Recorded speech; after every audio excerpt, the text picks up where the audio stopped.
You're listening to the No Bullshit Vegan Podcast, episode 214. Musician, author, and vegan since the 70s, Bob Wiseman joins me to discuss everything from aging to improvisation, and from eating vegan as a touring musician to why an MRI machine is basically industrial ambient rock.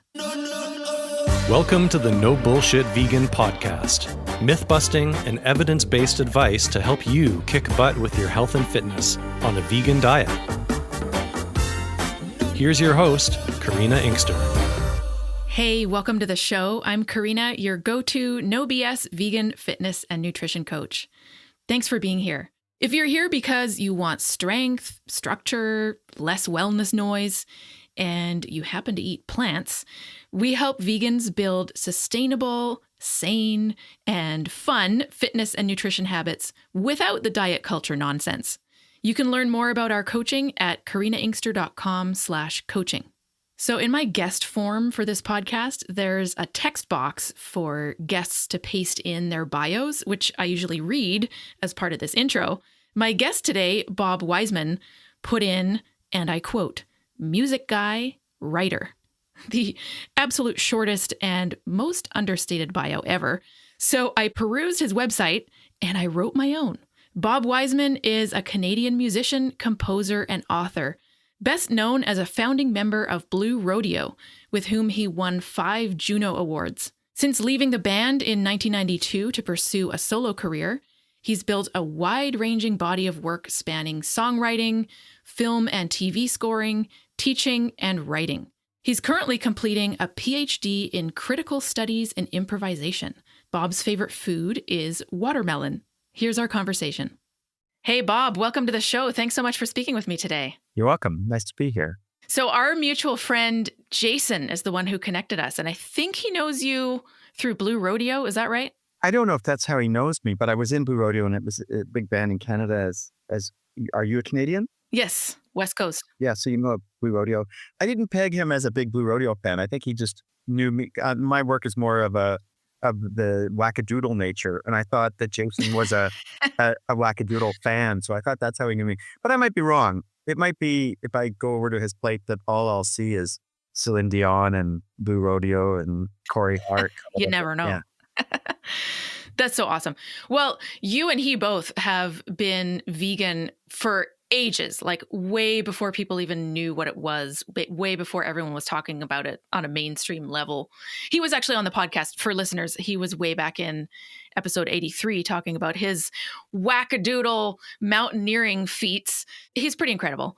But I'm looking forward to hearing about your vegan story. Has it been 35 years? I think that's what Jason said. Is that about right? I think it's more. Oh, wow. But whatever. It's not a competition. But yeah, I'm in my 60s. I became a vegetarian when I was a teenager and then up the ante when I was like in my early 20s. People didn't use that word. Yeah, we're talking about like late 70s. Basically, I was interested in health food, the health food nuttiness kind of thing. I was interested in macrobiotics. I did a workshop when I was a teenager, and that blew my mind. There was a book that was kind of famous I was big into the Beatles and all their solo albums, and I liked John Lennon a lot. And he and Yoko Ono, they got into macrobiotics. And there was a guy who was like kind of the significant person to the world of macrobiotic news, a guy from Japan named Moshio Pushi. Mm-hmm. And he had a book called You Are All Sanpaku, which and Sanpaku was like a Japanese, I think, word for when you see a corpse and the eyes, I think, go upward like that when someone is dead and you see the white under their eyes. It was a reference to like a health condition. It's almost like talking about horoscopes. But I know John Lennon was really into the book, and they were. Anyways, I don't know why I'm going in that direction. But I just never heard of anybody. Yeah, the word vegan wasn't really used much, but the idea of like eliminating dairy, the macro people didn't do that, and it got into my brain. Being like, like a lot of people probably who are vegan are nutty health food people, and so I remember the material about dairy kind of really got under my skin. That like, it makes sense to get rid of that too. But that was the hardest thing. that for sure, as a young person that would have like, slices of pizza in the middle of the night. That's the idea of like letting go of that. But then I had a roommate in my early 20s who worked for Greenpeace, and he was kind of an extreme guy. He was vegan, and that made it really easy because he just didn't have any cheese or anything. So I was able to make the leap, and I've been that way ever since. But I don't have like a political agenda or anything. At this point, I've looked at it from different views in a way, but for a long time now, I just enjoy the cleanness. And I like the messages as that goes on. Every so often, someone gets really sick and you basically hear about them eliminating all the things that I don't eat. And so I kind of always feel like, okay, that's cool. that's good. You're a bit ahead of the game here. Maybe, there's also stories of people that, are smokers and eat horribly and have lived long. So, nothing's hard, whatever. I don't know what to say, but I like my odds for thinking this way and eating this way. What does that look like logistically being a touring musician? Yeah, people ask that a lot. And, if you eat this way, you go to grocery stores, like you just take care of yourself. Unless you're like, super, flush with cash and you just want to like pay a lot. Get a private chef to tour with you. Yeah, I've seen people like that. But the worst is when people want to cook for me who don't eat this way because they don't get it. And they'll like, they'll add things or it won't really, it'll bug you in the back of your head. It won't feel as clean as what you like. So I go to a grocery store and even if it's a very small community, I'll find something. I might be canned chickpeas or canned peas or something and bread or whatever will fill me. I'd rather get tofu and rice and take care of myself and fruit, like that, and mashed vegetables. And if I know where I'm on my way to, I'll cook in advance and I'll have Tupperware and I'll have some stuff. Makes sense. I did a quick 1.5-day road trip to Vancouver just last weekend. I'm about 7 hours away. Where? Sunshine Coast of BC, Powell River. Awesome. Right. Oh, I Absolutely didn't beautiful. understand. Same as Jason. Okay, got it. Yeah, exactly. Same town as Jason. Yep. And so just for a 1.5 days, I had a giant Rubbermaid bin of food in my back seat because you never know. I'm going to a very vegan friendly place, but I'm on the ferry ×2. I'm driving. I don't know what's going to be available. So it's pretty similar. Just be proactive. We don't even think about it at this point. It's just part of what we do when we travel. Yeah. Pretty normal. Yeah. So I want to hear about some of these wackadoodle things you do. You're like a man of 1 million hats. Film composer, songwriter. You've got a book that I want to talk about called Music Lessons. Sure. You're a music teacher. Where's your brain at these days? Like what are the current projects? The current projects are sort of two things. I'm just finishing my PhD. And so I wrote a book for I don't even know whether to call it a dissertation, but it's like a main project in this. It's kind of a wackadoodle program that I'm in. I'm at a place called the International Institute for Critical Studies in Improvisation. And it's within the University of Guelph here in Ontario.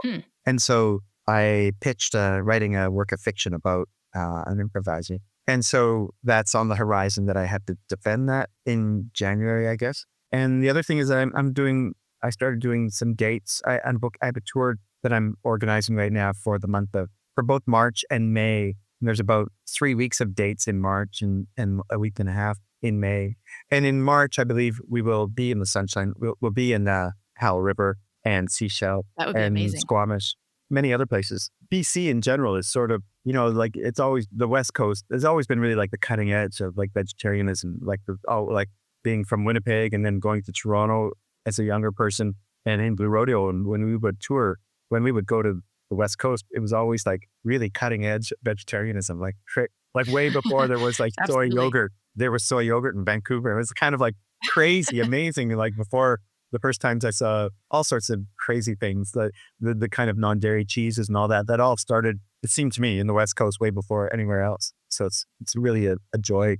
It's really fun. It's a real amazing thing when I go west. Absolutely. That's how I feel going to Vancouver, living in Powell River. I mean, sure, we've got vegans here, but there's just not enough on a population level to sustain vegan restaurants, vegan grocery stores. So every trip to Vancouver is just like, how much amazing food can I stuff into my face in 2 days? Yeah, it's a lot of fun. It's a lot of fun when you're in a place that you can like eat anything on the menu and you can just like, you kind of don't care. You almost want to just close your eyes and say, give me that. Yeah, just go, I will have this random thing. Yeah, it's a pretty great feeling, actually.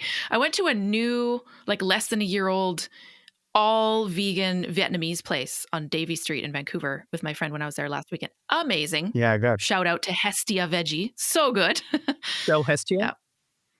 Hestia, Hestia. I'll go there. Yeah, I did. Highly recommended. Yeah, it was great. really good. They make their own plant-based meats. They make their own, all of their broths and sauces and everything. It's really good. I mean, even back in the 1980s, if we would play Vancouver, the Nam restaurant was like a real big Oh, of deal. course. It's Institution, that place. unbelievable. Unbelievable. Yeah. Went for my first date with my husband there 20 years ago almost. Wow. Yep. So it's still around, I think. I haven't been there in a long time, but yeah, absolute institution. Yeah. Are you related to any Inksters in Gimli, Manitoba? No, it's my husband's name, and all of the Inksters are either in North Van or in Calgary. And there's a weirdly high number of Inksters in Powell River, Wow. and we're not related to any of them. But people ask us all the time. Kind of random. So tell me about this improvisation piece. I'm a musician as well. I run the Accordion Fest. We got to talk about accordion too, by the way. That happens every year. So we're now planning the 5th one in Powell River. We've got international guests. Our headliner last year came from Australia just to play at our festival. Beautiful. So, kind of wackadoodle, nerdy, weird. We had an accordion petting zoo where people can like touch accordions and handle the innards and all that, press all the buttons, you know. That's so good. That's so good. It was awesome. Just amazing concerts, musicians from all over the island, Lower Mainland. I really admire the mind of the person who decided to have an accordion petting zoo. I can't take credit for that. I got the idea from Anthony, who came from Australia. But yeah, totally amazing. Really good concerts. Lots of improvisation. Lots of musicians who are from a jazz background. And so part of what we're trying to do is make the accordion seem cool again, for lack of a better term. Yeah. Right? So tango, jazz, classical. We even did some Chopin and some Bach on accordion. Wow. With piano, beautiful Steinway. Wow. Anyways, improvisation is a big part of that whole festival, but it's a huge mind block for me for some reason. I'm like a in recovery classical musician, right? Went through the whole RCM program and all the grades and played oboe in orchestras for 10 years, that kind of musician. Yeah. So what do you got to say to someone like me about improvisation and getting into it at almost 40? Yeah. I don't have anything to say to you about it. I mean, it's kind of like this is an improvisation. You and I talking, like my thesis, the stuff that I'm writing about is about the fact that life is an improvisation. Is about the fact that there is no such thing as a non-improvisation space. Like the people freaked out about Gould playing Bach, which is already written, because he's doing it in a new way. So like there is no kind of, the idea that things aren't improvised is actually questionable, like philosophically. That's kind of what I'm all about.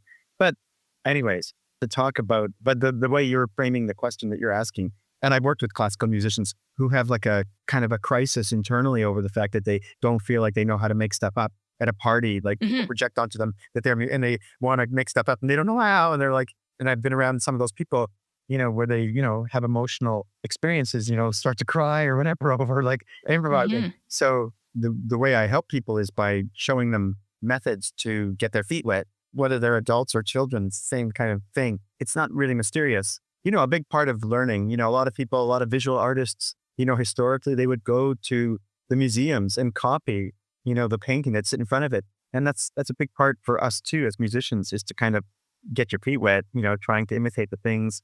And so, surround yourself with the stuff that you don't know how to do. But if you surround yourself with it, it'll affect you. That's part of the human organism. That's part of, if you're around people that make tofu steaks all the time, you'll start making tofu steak. It'll happen that you'll start figuring out, oh, I can do that. It's just as simple as that.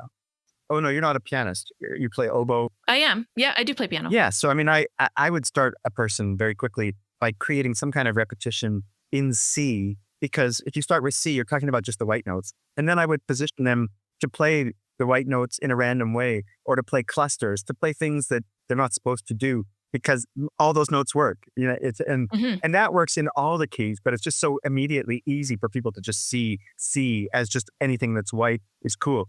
So that's, I would like poke them to kind of like jump in that way. And I would demonstrate, and I would get them to understand it. And I would send them to other recordings that I think are similar to that to help get it in their brain. But ultimately you want to put the person in the position to teach themselves. So I think that's how we learn, is we teach ourselves. Like a teacher helps you understand what you have to do, and then you have to do it. And you teach yourself with language.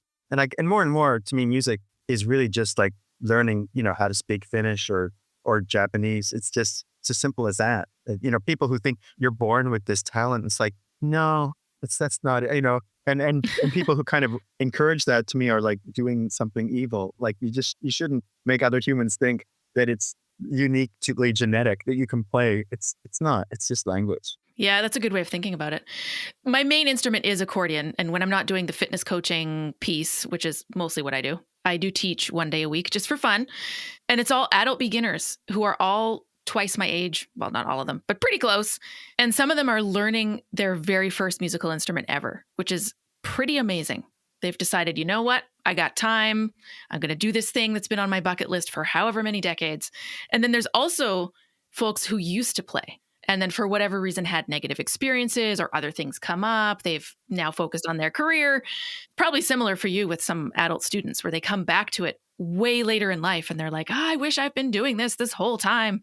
So I'm curious what kind of folks you work with on a one-on-one basis, because teaching is something you do among all the things that you do, right? It is, but it has cycles to it. I have no students at the moment right now. At different times, I've been like densely working with people each week, but right now, I kind of cleared my slate to kind of finish my PhD writing during this summer. And now I'm kind of, and I'm actually having to finesse a couple things, but even though it's pretty well done, to prepare for the defense in January or February. My fave is a beginner, because people that are more accomplished, they want to show how good they are, or it gets goes down a road that, it's boring. It's not, a beginner is so much more fun because it just feels very beautiful to kind of like set someone straight on like possibilities and how great it is. But I mean, I've had great experiences with people who can play well too. And sometimes they have great epiphanies because they have certain questions that linger and they've been trying to find a way for someone to address it. A lot of people have worked with people. A lot of people don't teach well, basically.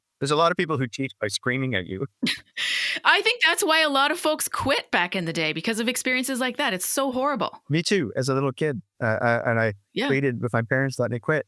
But fortunately, my older brother played the blues, and he just put me to work playing the kind of bass part of the blues patterns while he played the soloing. I didn't realize how unique and how fortunate I was that was my childhood with this awesome brother, and that absorbing lots of blues piano just really was a bunch of dominoes fell throughout my later life of grasping how to make sense out of a lot of other musicians that really were astounding to me. That's interesting. The second instrument on the hierarchy for me, I mean, piano's kind of in the background. Like, I don't want to make it sound like it's not important, but that's just been there at all times. I started when I was 5. But so accordion is the main thing with the Accordion Fest and an album we recorded with a tango band and all this. But the second one on the list of priorities is didgeridoo, the Australian indigenous instrument. What a mysterious thing. It's very mysterious. And you know what? It's based entirely on improvisation. Wow. It's a rhythm instrument, though. So I feel like, you're improvising rhythms. You're essentially the backbone of whatever else is happening, dancing, other instruments. But it's improvisation. And I just haven't branched out into melodic versions of that, right? It's a rhythm instrument. I kind of dabble in hand percussion, which is similar. But I don't know. I still have this block. I don't know where it's coming from. In the world of avant-garde music, the idea of circular breathing? I do. I have to circular breathe for didgeridoo. Right. So yes. I wasn't sure if that's part of the characteristic of it, huh? Yeah. So I've been doing that for 25 years. That's so incredible. Yeah, that's great. Yeah, neat. I wasn't 100% whether that was it. So you do that. So like you're blowing through your mouth while inhaling through your nose? Correct. That's so good. I just love that. That's such an insane thing when you first hear about it. And it's pretty insane. And, I think, especially with adults who are learning how to do it, we're all overthinking it. It sounds so complicated. Like, how is it physiologically possible to breathe out and in at the same time, right? Yeah. Basically, what it is spitting out the air with your cheeks, right? So students actually will learn in the shower. They put water in their mouth and then they spit a little stream of water out while they inhale. Smart. That's all it is. Yeah. I started playing accordion on a lark. I was with an old friend of mine, and we were visiting another friend who lived 3 hours north of Toronto. And when we returned, we stopped. He wanted to go to a pawn shop just to take a look at what was there. And there was an accordion that was for sale that was used. It was like $30 or something. And I just bought it. I just thought maybe I can pick, because it was a piano. It was a 12 bass. And I bought bigger ones over the years, but they were I'm a small guy and they just were too heavy. And I stick to the 12 small ones because I can whip around on them. Of and course. and I can fake it. I can make people think that I'm actually a decent accordionist, but I'm just an imposter. But I remember like that drive. I remember being in the van driving back to Toronto and figuring out how to coordinate the two while driving, and it was a lot of fun. It was a very immediate. It was like playing a harmonica the first time. It was like, okay, I Mm, can do one or two things right away, good enough that for most purposes that I would have in the rock world, that I could do this thing. 100%. Yeah. Well, that was a fairly large part of Blue Rodeo's material, wasn't it? No, I mean, no keyboard and guitar, but it became whatever, not a fairly large part, like, but they did like two or three songs where they Oh, would I see. feature accordion, or add accordion. Kind of like extra spice, not the main thing. I don't know this well, and maybe you do, but the kind of African influence on accordion is a real cool, beautiful, different kind of way of treating it. Just like the I don't know a African lot about treatment of that. the African. You don't know about that? I don't know the names, but back in the day when I was doing that in the rodeo, people would want to turn me on to this or that, and there were some African kind of related musics where the bands had like a lead accordionist, and their whole perspective was very different. Just like the kind of African electric guitar things, people like King Sunny Ade, they would bring a different kind of arpeggio thinking to their guitar playing. It's just fun when someone else reinvents when you hear it much differently than the way you're used to. 100%. I'm half German, but I'm morally opposed to polkas. Just putting that out into the world. So I watched the movie Amélie, the French film, probably Amazing, 25 years ago. Oh, so good. Yeah. And the soundtrack, Oh, so amazing. That's why I play accordion. I watched that movie and I'm like, I have to play this instrument. I have to say, if I remember correctly, when I saw Amélie, I recognized that, I don't know if it's Georges Delarue. Georges Delarue was the composer in the 60s and 70s for a bunch, the film by Truffaut, Jules et Jim. I don't know if you know the film, No. but it's Georges Delarue's the composer. And one of my favorite films ever is a film called The King of Hearts. And I think you might be able to find it on YouTube. It's from 1966 or so. And the music again is this guy, Georges Delarue. I don't know if the accordion's in it or not, but it's crazy, hilarious music. It's so good. I hope you seek it out because he basically does a lot of minor seconds, and it's like, but it's very playful and it's very circusy, and it's like, Hmm. it's just a really interesting mind that would go, from C to C sharp and make it all and keep you kind of enjoying every second of it. And it's a brilliant film about World War I. The Germans are occupying a French town, and the Allies are on the horizon, and the Germans are aware that the Allies are going to probably arrive. So they abandon the town and they leave a bomb to blow up the Allies. But the French underground catches wind of this, and they try to let the Allies know through a homing pigeon that there's a bomb and where it is. Make a long story short, the Allies don't get the whole message. And so they send a spy in to try and find out where the bomb is. And meanwhile, the Germans have left and the French villagers have left too, but there's an insane asylum and they didn't bother to care about taking care of those people. So they abandoned the Oh, town, yikes. and the people in the insane asylum start to realize everyone's gone, and they walk back out and they take off their like hospital clothes they put on, and they just start living their life. And the spy that they send, who's the actor Alan Bates, encounters these people as the townspeople, and he's asking them to kind of and to explain what's going on, and they don't know what he's talking about, and the way they live and the way they act. Like it's a hilarious and beautiful. It's about the fact that they're not crazy because they're not creating war, Mm-hmm. like the other people that are supposedly sane are the ones that are actually crazy. It's beautiful, beautiful, Right. smart film, What did you say it was called? I'm going to write it down. and it's in 3 languages. It's in German, French, and English. It's called The King of Hearts, The King of Hearts. Okay. I'm going to check it out. with Alan Bates and the Quebecois actress Geneviève Bujold. It's her first film. She's like in her early 20s, and she's Oh, wow. amazing. Yeah. Oh, cool. And the guy who later starred in Le Cage aux Folles, that film, he's in it too. And Oh, that's cool. I got to check that out. If not for the soundtrack, for the crazy storyline. yeah. That's very cool. So you mentioned in a kind of like potential themes we could talk about form that we give our guests before the show, aging. I have no context. I have no background. What do you mean when you say aging as a potential topic to talk about? Well, it's just very interesting. I'm in my 60s now, and that's a significant age. And like, I guess aging and being, in some ways I spoke to it earlier in our conversation about how in my life, when I hear about people being ill, I kind of, Mhm. and that they eliminate things that I already eliminated long ago. I Right. kind of think, okay, awesome. I'm glad I don't, it's not going to be a difficult thing for me to kind of like milk or cheese or meat or eggs or, yeah, I think I only meant that in terms of like how you age with this, like the ostensibly part of your subject is being vegan, stuff like that. Hmm. But also, I guess I just, when I looked at your forum, it just asked what ideas that I talk about. And I kind of just thought, well, that's kind of thrown in my face a lot, but because I am in my 60s and it's just a different, it's a very interesting thing. Did you say you're 40-ish? I will be 40 in 2026, so I'm 39 now. Oh, okay. It's just a very interesting thing as life goes on that like what from time.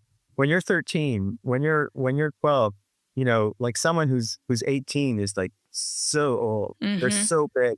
And then once you get there, you realize, oh, this isn't the big, and it's like, and it happens throughout life. Like the same dynamic is sort of there. Like I remember before I was 25, I remember a friend of mine turning 25 when I was 24. And I remember thinking, whoa, well, it's such a big deal to me that he's so old. And it's just a really interesting thing. Like I was going to say, when you enter the 40s, I found personally, it was very interesting once I entered my 40s that because I still had friends that were much younger than me and older than me all my life. Hmm. But people I knew who were at that point 20 years younger than me, other younger artists that I met who were in their 20s, I remember I could distinctly feel the kind of weirdness for them that I'm in my 40s. And I remember thinking like, it's not weird at all. Like it's kind of really exciting to me to kind of feel the energy again that they have of being in their 20s. But they have no idea that I as well in my 20s would have thought something very old of you if you're in your 40s kind of. So there's no way that they can understand that. It's only for you to understand the age that you've been. But what I was going to say is the 40s sort of made me more compassionate for people much older than me because I realized, oh my God, all the people think I'm so old. They have no idea. And I realized, oh my God, everyone 10, 20, 30 years older than me, this is their life too. So I found that the 40s is kind of a time of a different kind of compassion. And the 50s is sort of like, oh, it's like all my life I'm climbing up a mountain. And like somehow I reached the summit. I didn't even realize, but I'm going down now. Like, oh my God, I don't know how fast I'm going down, but it's like, all that stuff that's what's going to happen next, puberty, whatever, where's air going to come out? What's going on? Like that's transpired now. Okay. So, how fast are we going down the mountain, And Interesting. yeah, at least that's the way I talk about it. And the 60s, by the time you've gotten into the 60s, you've known a lot of people that are no more. And when you're confronted with that a lot, it's hard to escape having mortality present in your life in a different way. It's really easy in your 20s, even 30s, to kind of just like not care about, whatever, if things are tough or whatever, you can always just like not care because you just know it's so far away in a way. But then suddenly it's like, it's very real because people younger than you've probably seen die as well. And it's like, and it just becomes much more philosophical that like, it's wise to eat in a healthy way, blah, blah, blah.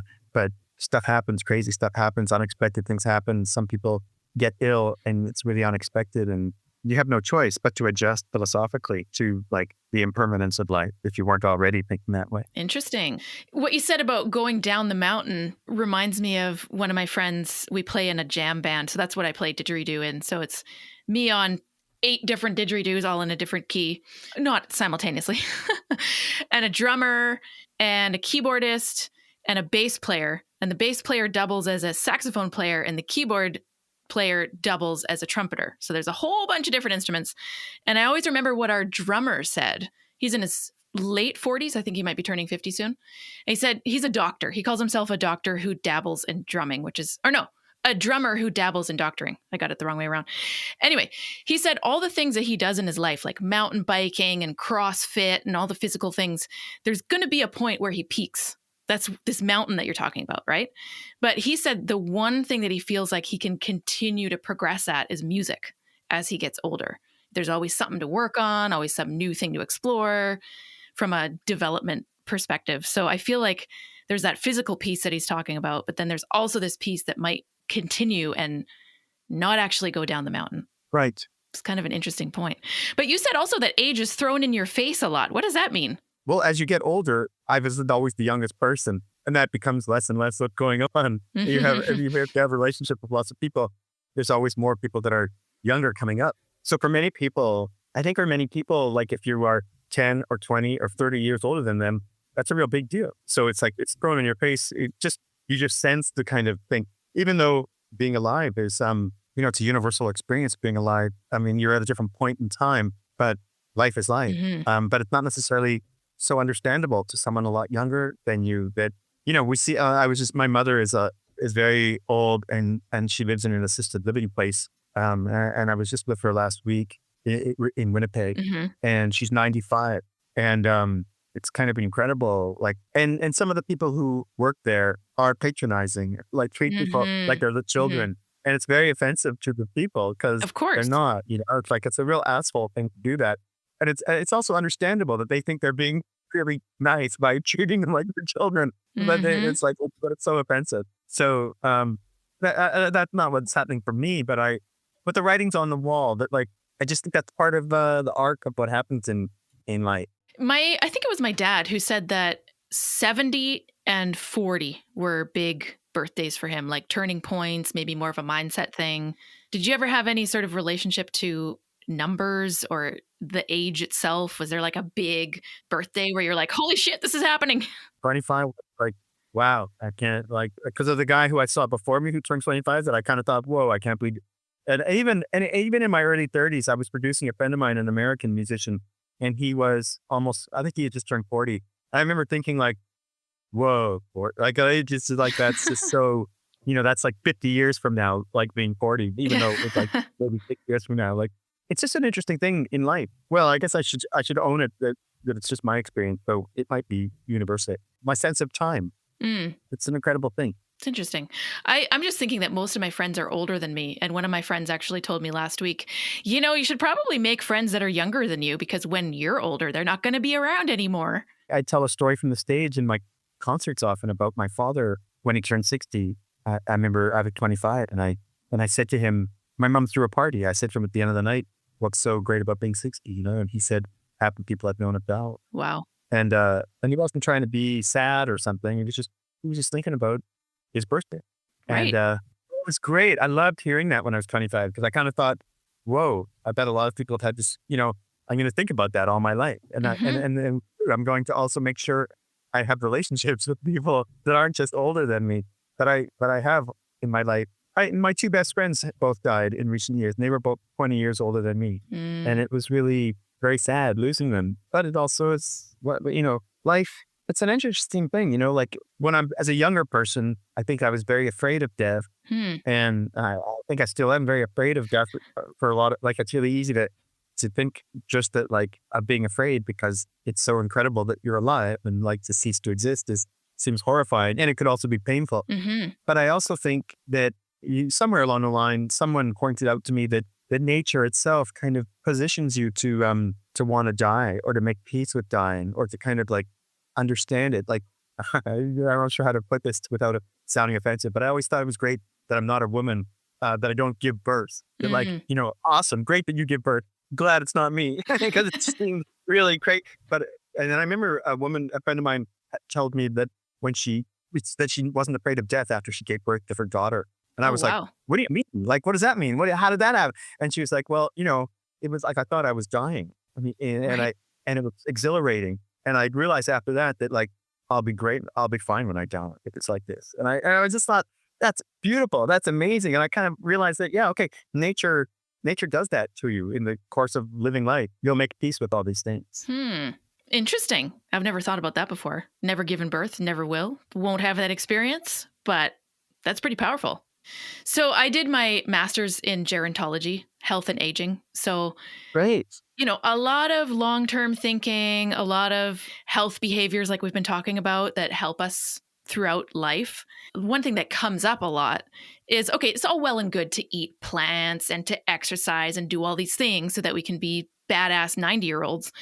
But especially if we're talking to younger folks, like you said earlier, it's really hard for them to visualize or to care about life decades from now, right? Yeah. Consider a 23-year-old. They're not thinking about life when they're 83. No. Well, it's just way too, it's just abstract. Yeah. Yeah. Yeah. So I do wonder, like, how can we make some of these things like our food or moving intentionally, fitness, whatever that looks like for someone, how can we make that more relevant to people who are 23, 33, not 63? is what you're saying. How can we make them realize the value of those things? Yeah, I think so. I don't think we can. I think you have to kind of live a life that's satisfied with the fact that you might be demonstrating this thing if a person tunes into seeing the value of it. But the idea of thinking that you can like, just like I was saying, you don't teach like the person, everyone has to teach themselves. So you just, as good as you can be at like demonstrating, the value of it, if they got it, like that's the biggest problem that's recurring in life constantly throughout history is people trying to kind of like force other people to do something that they think they should do. Right. And it doesn't work. Newsflash. It does not work. It doesn't work. It also might be for good for everybody, but it's like the whole idea of like forcing anything always, like the energy behind force is the thing that destroys it. So you have to, it's like a Zen thing. It's like a philosophical, mystical thing to kind of be good with just like, like somebody once pointed it out to me that the only thing you can change is you. And even that, good luck. Good luck with that. Yeah. And and a lot of people are really all about, and I've been one of them too, trying to change the world and thinking that that's a measure of success or of value, of morality. But I think in the hierarchy of meaning, it's better to be concerned with trying to change you.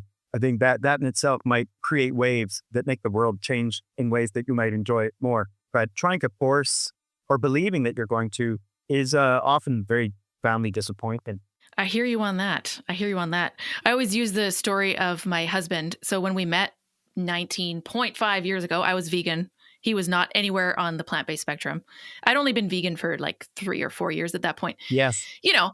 There was a time where I was like, it would be so nice if he was vegan. Why hasn't he made the change yet? Like, that whole spiral of thinking, right? Yeah. Tell me more. Yeah. Well, it was a big kind of like angst for years. Yeah. What's it going to look like if we move in together? What's it going to look like if we get married? This is a values thing for me. Holy crap, Yeah. But like we were just talking about, you can't force someone.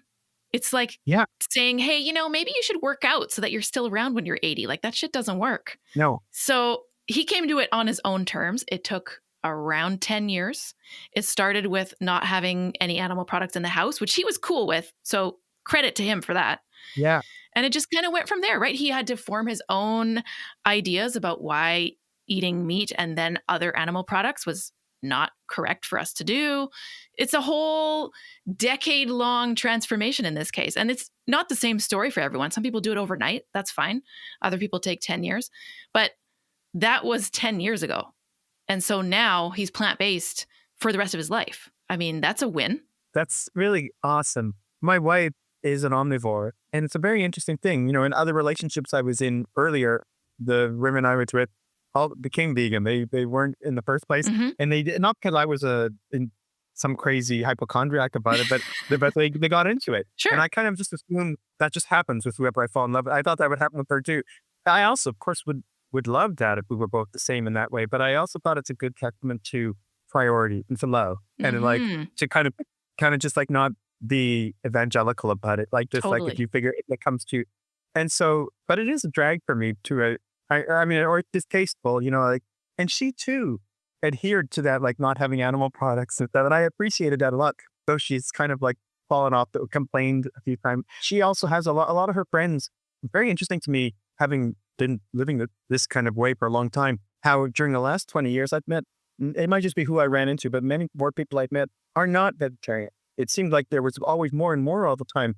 But during the 2000s and the 2010s, I met a lot of the younger people I met around me were like not, which is and that's just the way it. Anyways, a lot of her friends, most of them aren't, and a lot of them are really into the whole kind of thinking of like protein and animal protein and whatnot, and whatever I have concluded about that in my life is not enlightening for her to hear. It's not valuable to hear. So I just shut up because I feel like you got to come to it yourself if you do.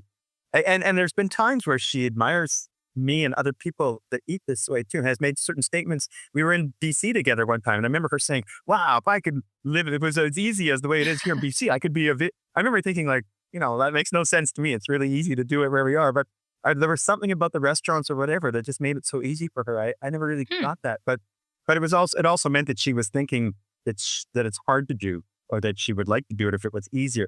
And when our daughter was born, I kind of assumed that she'll be a meat eater too. And and I don't want to be nuts about it. And I kind of made peace in my mind. But then my wife said that like she wanted to raise her vegetarian. And I was like, awesome. So That's great. it is great. And so whatever, she's a vegetarian. So it's a weird family. But I like your story. And it's like, that's beautiful. That's cool. That's great. One never knows, I think, is the, like if it hadn't turned out that way, that would have been okay also, because we went into it with certain expectations, I guess, right? I didn't expect Murray to go vegan. But I think both of us are telling stories of respecting the person that we fell in love with. Right. And I think that's the key thing. I think we know people that wouldn't do that. It'd be a deal breaker. And that's, to me, I can understand that. But I think love is a bigger deal than that. Though it is disgusting to me, but that's what it is. Yeah, well, we'll just push that aside for the time being. But yes, I do understand. I don't really want to kiss you after you've eaten that or whatever, like that. Whatever. Yeah. Hey, so what are the things we can plug right now? You mentioned the upcoming potential BC tour.